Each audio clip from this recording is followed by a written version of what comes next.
मई का आखिरी हफ्ता था। हवा में नमी थी और लखीमपुर गांव में एक अजीब सी बेचैनी खुरी हुई थी। यह गांव बरेली जिले के पास बसा है। छोटा, शांत, लेकिन हर शांत जगह के नीचे कुछ न कुछ छुपा हुआ होता है। उसी लखीमपुर में उस रात कुछ ऐसा हुआ जिसे सुनने के बाद तुम शायद अगली बारिश में अकेले बाहर निकलने से डरोगे। रोज का ड्रामा है यार। शाम होते ही बत्ती गुल हो जाती है। आज रामू चाचा भी नहीं आए अभी तक। उनके बिना तो रात अधूरी लगती है। मजाक मत करो, वो कहानी नहीं है, वो घटनाएं है सच में घटी हुई।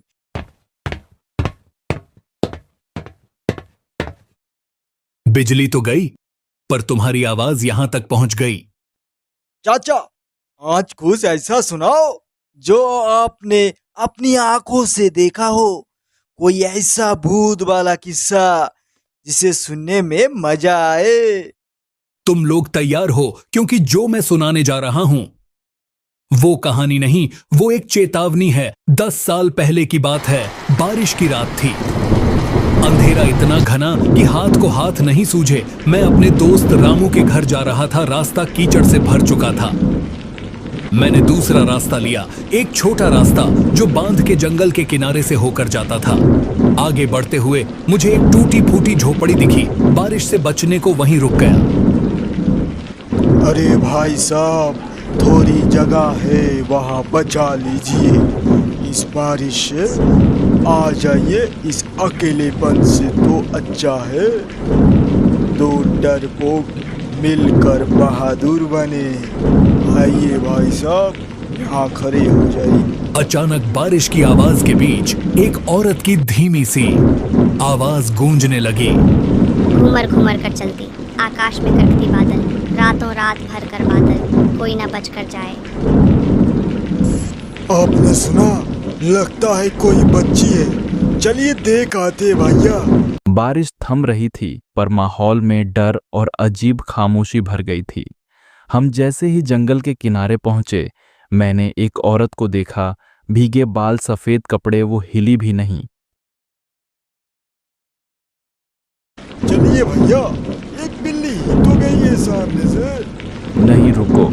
अगर बिल्ली ने रास्ता रोके तो वो इत्तेफाक नहीं होता। हमारे बुजुर्ग कहते थे, रात के वक्त अगर कोई बिल्ली तुम्हारा रास्ता काटे तो समझो कोई बुरा होने का संकेत हो सकता है।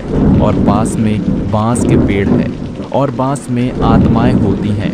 वो किसी को अंदर बुलाने के लिए रास्ता बनाती हैं, और जो उस रास्ते में फंस जाए वो इंसान नहीं रहता। और तभी फिर से चमकी, और जो मैंने देखा वो आदमी अब इंसान नहीं था। उसकी आंखें चमक रही थीं, चेहरा बदल गया था, और वो उसी कविता को गा रहा था। बचकर जाए जोर जोर से बरसों बाद। मैंने दौड़ लगा दी।